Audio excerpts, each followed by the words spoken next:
જમ્મુ કાશ્મીરના પહેલગામમાં 22 એપ્રિલના દિવસે ભારતના 28 લોકો પર પાકિસ્તાની આતંકવાદીઓ દ્વારા ગોળીઓ મારી હિન્દુ લોકોની હત્યા કરાતા દેશના ખૂણે ખૂણામાં લોકોમાં રોષ ભભૂક્યો છે।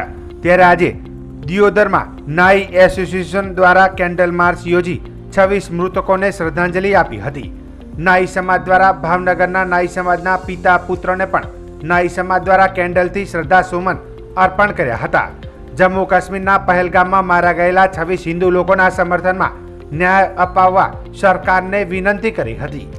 જે પહેલગામ ખાતે આતંકવાદી હુમલો થયો એમાં 28 જણા લોકોના જે મોત નીપજ્યા છે એ બાબતે આજે અમે દિયોદર નાઈ સમાજ દ્વારા એસોસિએશન દ્વારા આજે અમે શ્રદ્ધાંજલિ પાઠવીએ છીએ।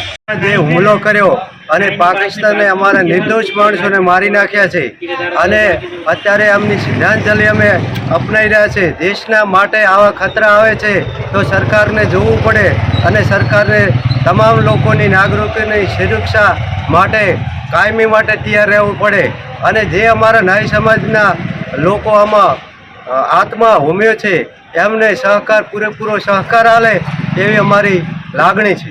ये पहलगामनी अंदर अघटित जे घटना बनी है, जे हिंदू भाईओ पर अत्याचार करी मासूमोनी 28 मासूमोनी जे जान लीधी है ते खरेखर बहु निंदनीय है।